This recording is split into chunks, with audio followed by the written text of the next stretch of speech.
What's up, guys? It's Eli from EliMusicGroup.com here to help you record and mix better.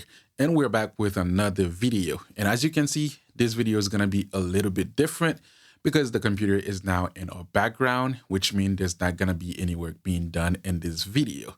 But sometimes when you're running your own business, the preparation for the work is just as important as the work itself. So this is why I decided to bring you guys a video of 5 things that I think you should be doing before every sessions. But before we go ahead and jump into the list, let's talk about the series that I started earlier this year. By now, this series should have already been done, but we have run into a few issues preventing us from posting the last few videos in that series. Between the artist and myself, our timing has not really been lining up, which means it's been hard to film the rest of these videos. But we are working hard to fix those issues. But regardless of what happens this week, we will post the next video in the series next week. Now, fair warning, if we're not able to get the situation resolved, the video that you guys get next week will probably be the last video in the series. But fingers crossed that we are able to get it resolved and we are able to move on with the series the way we had initially planned it out. But who knows what can happen? Fingers crossed.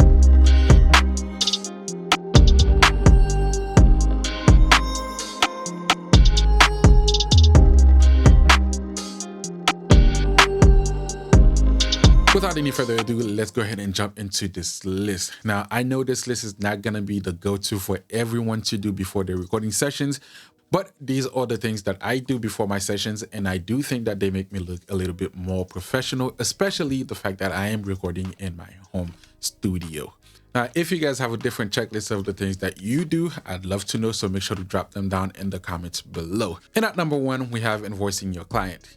Now, when it comes to booking sessions at a home recording studio, the artist is probably not thinking professionalism. When you send them that invoice, they think a little bit differently. Now, it's not something that they are expecting. So as soon as they book that session and you send them an invoice, they look at it, they're like, oh, wow, this guy's probably serious because he's actually sending me an invoice, which means he takes what he does seriously. So I better bring my A game. So I really do think the invoice make you look a little bit more professional, especially because the artist is not expecting it. And at number 2, we have expectations. I think your studio expectations is really important for the artist to know before they step foot in the studio. Now, this actually has 2 parts to it. At number 1, we have your studio rules. Make sure that the artist knows what they can and cannot do. If they are allowed to bring a guest, let them know. And if they are not allowed to bring anyone with them, let them know also. Because you don't want an artist to show up to your home with 2 or 3, even 5 to 10 people to a recording session. So you want to let them know that you don't allow guests if you don't, as well as any other rules that you want them to follow when they are in your studio. And for the second part, make sure that the artist knows what they are paying for, because not every artist will know that a studio session is simply for recording. Some people may show up expecting to have a full production done in a 2-hour recording session. So be clear with your clients and make sure that they know exactly what they're paying for, all right? So when the client books the session, it's always important to ask them how many songs they're going to be recording and if they already have their instrumentals ready. And if the client is familiar with recording, they will tell you exactly what they expect to do in those 2 hours or whatever the session is for. But if they are new to recording, they probably not even gonna know what you're talking about, which is why it's important to ask.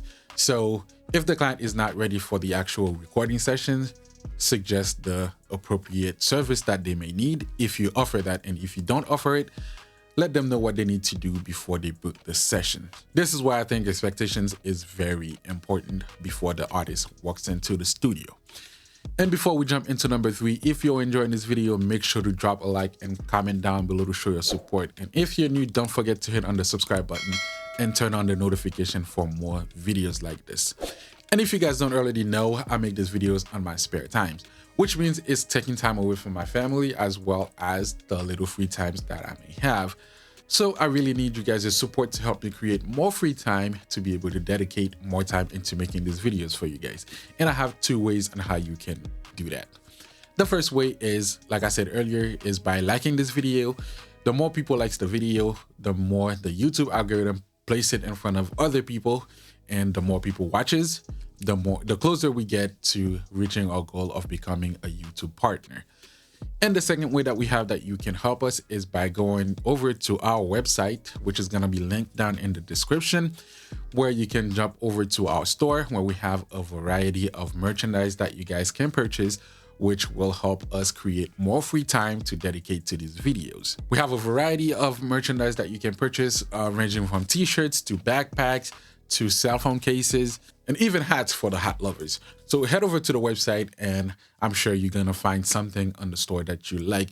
And in the case that you do not find anything that you like from the store, you can always donate right from the homepage, whatever is in your heart. We're not asking for you guys to go and donate, but the option is there if you do feel the need to help support us and you don't find anything on our website that you like. All right, so those are the ways that you can help support us to help us create more free time to be able to dedicate more time to making these videos, which will in turn help us keep up with our filming schedule and we'll be able to deliver videos for you guys on a more consistent base. All right, let's get back into this video. And at number 3, we have reminders. This one is more for you than it is for the client. Now, reminders is going to be to help the client remember what time their sessions are and making sure that they show up to the session on time. But most importantly, it's going to help you not waste your time. So how exactly does that work? When you send reminders to your clients, not only are they more likely to show up to the session, they are also more likely to show up on time, which actually brings me back to the invoice. Aside from looking a little bit more professional, one of the reasons why I send invoice to a client is to give them the opportunity to lock in their session by actually paying for the session ahead of time. A client that pays for their session ahead of time is way more likely to show up to the session and not reschedule than a client that waits to pay for the session at the session. All right. So as soon as the client books the session, it's not actually booked in my calendar. What happens is that session is sent to me for approval. And before I approve the session, I send an invoice to the client, giving them the opportunity to pay for that session right then and there. And once they pay, I go ahead and approve the session and that time slot is locked in. Nobody else can get it. So if you book a session and you get a notification that your session was canceled or rescheduled or whatever else the message may say, that is because somebody else took the slot and it is no longer available. So once you receive that invoice, payments are due immediately. Go ahead and pay that invoice and your session will be locked in. Otherwise, anybody else can take that session. I understand that not everybody is able to pay for their sessions online, which is why I will take a session that is not confirmed as long as nobody else took that slot. So if your session did not get confirmed or denied, assume that it is booked and show up for the session, because you will receive a notification that says the session was either canceled or rescheduled. If you book your session and you're not able to pay online and you did not get a cancellation or rescheduled, then the time slot is still open. So if you show up, I will take your session. But I prefer for you to pay online, which is why I send you the invoice. So if you are able to, go ahead and pay online. That will lock in your session and nobody else is going to be able to take it. I do it this way because it's my job. I don't want to waste your time and I don't want you to waste my time. So if you pay for your session, I know you are more likely to show up. That's why the session is now locked in. But if you don't pay for your session, there is that 50-50 chance that you may not show up. And if you don't show up, I don't want to waste my time. So the session is still open unless it was otherwise rescheduled or canceled. And at number 4, if at all possible, make sure to receive all the session files before the actual sessions. If the client is going to use a 2-track instrumental or if they have stems, make sure that they send all of those to you before the session actually starts. Because I've had this happen to me where a client showed up and all of his files were online and my internet went out and we were not able to access the files, so we had to reschedule the session. So if you want to prevent that from happening, make sure that the client sends you all the files that they can before the session date. If it's not possible, it's just not possible. So go with it however the client is able to deliver the files to you.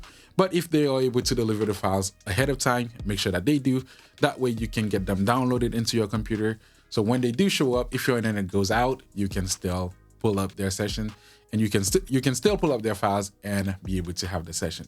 You don't want to have to reschedule a session because your internet went out. So make sure that you get all the files before the session starts. All right. And at number 5, we have preparing the session before the client arrives.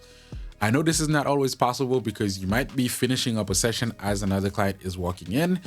If that's the case, you probably already have 50% of the session already set up because you were just recording, so your microphone is still set up.